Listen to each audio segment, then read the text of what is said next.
नबी अकरम सल्लल्लाहु अलैहि वसल्लम ने फरमाया कि आदम अलैहिस्सलाम से लेकर क़यामत तक कोई फितना, कोई टर्मोइल, कोई टेस्ट इतना बड़ा बिलीवर का नहीं होगा, इंसानियत का इतना नहीं होगा जितना फितना ऑफ दज्जाल, the trial of दज्जाल.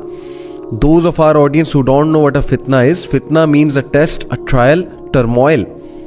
And fitna is an emergency situation. Imagine you are in a room जहाँ आग लग चुकी है. अब आप उस रूम में हैं और चारों तरफ आग लगी हुई है, means you are in a fitna.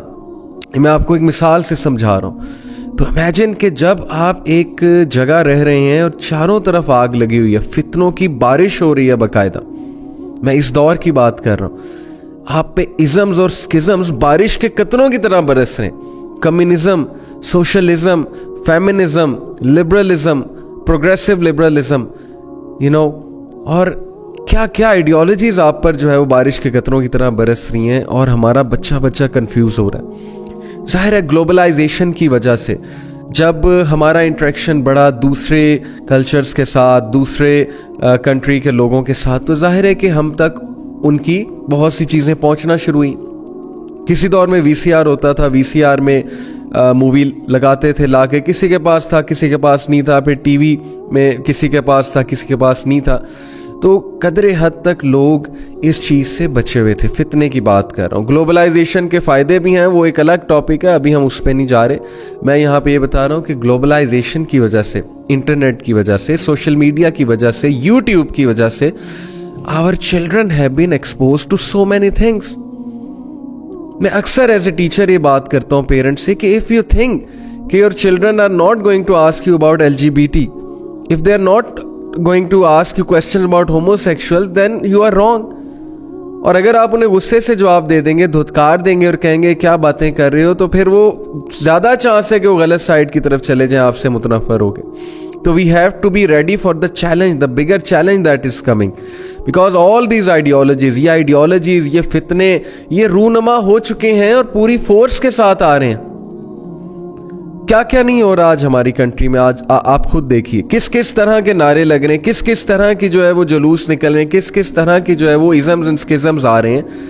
क्या क्या पढ़ाया जा रहा है यूनिवर्सिटीज़ में. हमारी जो एकेडेमिया है, जाहिर है कि वो सारे तो मोमिन नहीं है ना. मोमिन से यहाँ पे मुराद है कि सुपर डुपर प्रैक्टिसिंग मुस्लिम्स तो नहीं है ना. मुसलमान तो हैं, जाहिर है नाम में मुसलमान है, लेकिन वो क्या पढ़ा रहे हैं, वो बच्चों को क्या आइडियोलॉजीज बता रहे हैं. Obviously all sorts of things are coming and I don't blame them.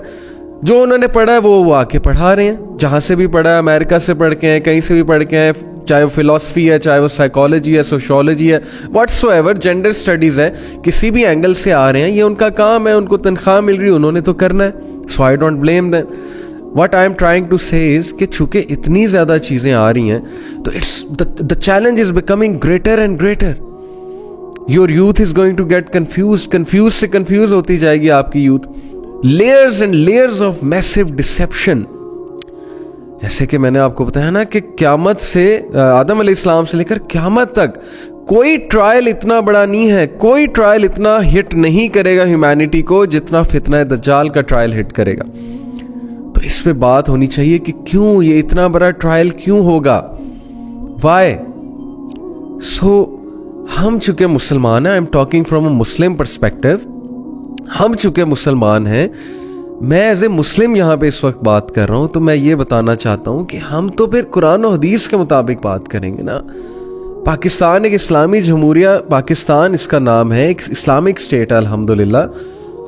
तो हम तो इस्लाम के मुताबिक बात करेंगे ना, अपनी यूथ को इस्लाम के मुताबिक बताएंगे, अल्लाह रसूल की बात बताएंगे. और वो क्या बात है, वही मैं आज आपको इंशाल्लाह इन लाइट ऑफ हदीस समझाने की कोशिश करूँगा कि हमारे यूथ बहुत ज़्यादा इमरजेंसी सिचुएशन में, बहुत ख़तरे में है. बहुत देर हो चुकी है. 20-25 साल बहुत इंजॉय कर लिया हमारी जनरेशन्स ने, हम सब ने, और उसका अब सिला हम भुगत रहे हैं. जो 20-25 साल हमने इग्नोर किया है मोरालिटी को, मॉरल वैल्यूज़ को, उन चीज़ों को जो मैटर करती थी उनको टाइम ना दे के हमने जो गलती की है, उसका रिजल्ट आज हम देख रहे हैं. हमारी यूथ आइडेंटिटी क्राइसिस का शिकार है, मार्जिनल मैन बन चुके हैं. इस्लाम के हवाले से डाउट्स हैं उनके माइंड्स में, गुनाहों में डूबे हुए. पॉर्न जिस तरह से उनकी लाइव्स का हिस्सा बन चुके हैं। पिछले हफ्ते मैंने पॉर्न पे जो एक पूरी एपिसोड किया, आपको अंदाज़ा हो ही गया होगा कि सिचुएशन कितनी डेडली है, और फैमिली स्ट्रक्चर जिस तरह से हार्म हो रहा है।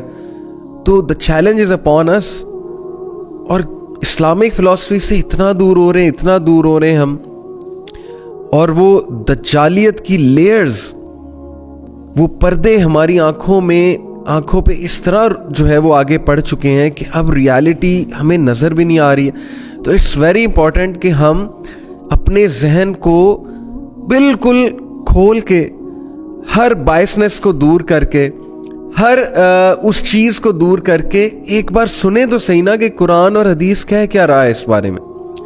नबी अकरम सल्लल्लाहु अलैहि वसल्लम की हदीस किस तरफ रहनुमाई फरमा रही हैं हमारी, ये बहुत ज़रूरी है। तो मैंने जो शुरू की बात वो यहाँ से शुरू की कि it is going to be the biggest फितना that the humanity has ever seen. शुरू करते हैं लुग़वी मायनी से, लिटरल मीनिंग ऑफ दज्जाल। द स्कॉलर्स से दैट दज्जाल is derived from the word, ये एक मुहावरा है ना, दज्जला अल बईर।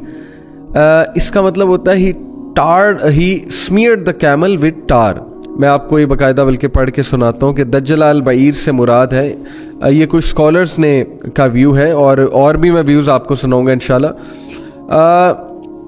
द वर्ड दज्जाल is taken from the expression दज्जला अल बईर he smeared the camel, referring to when they covered it with tar. Camel को टार से कवर कर दिया जाए जब, ताकि कैमल नजर ना आए किसी को रात के वक्त। द रूट दज्जला means to mix. The word दज्जला is used to mean deliberating confusing matters and being vague and ambiguous. असल में ये जो मिसाल दी गई ना यहाँ पे इस एक्सप्रेशन की, कि जिस तरह से ऊंट को टार कर दिया जाए रात के वक्त ताकि वो नजर ना आए, छुपा दिया जाए। सो दज्जाल will be someone who will confuse things, who will confuse matters, who will confuse massive amount of humanity, who is going to, जो लोगों को इतने ज़्यादा धोखे और इतने ज़्यादा फरेब और इतने ज़्यादा डिसेप्शन में डालेगा कि 90% लोग को तो एहसास ही नहीं होगा कि वो धोखे और फरेब में ज़िंदगियां गुजार रहे, क्योंकि चीज़ें इतनी कंफ्यूज कर दी जाएंगी। लोग अपनी गलतियों को नहीं देख पाएंगे, लोग अपने लाइफस्टाइल्स को रिविजिट नहीं करेंगे, लोग फ्री थिंकर्स नहीं बनेंगे। लोग जो है वो बस एक सिस्टम को फॉलो करेंगे और उस सिस्टम को फॉलो करके अपनी सारी लाइव्स गुजारेंगे, और एंड में जाके किसी को एहसास होगा, किसी को नहीं होगा। यही होता आ रहा है अभी तक। हम अल्लाह से पनाह मांगते हैं इस फितने के हवाले से, और हमें पूरी कोशिश करनी कि हम अपनी जनरेशन्स को बचाएं जितना हम बचा सकते हैं इंशाल्लाह अल्लाह के फजल से, और बेशक अल्लाह बचाने वाला।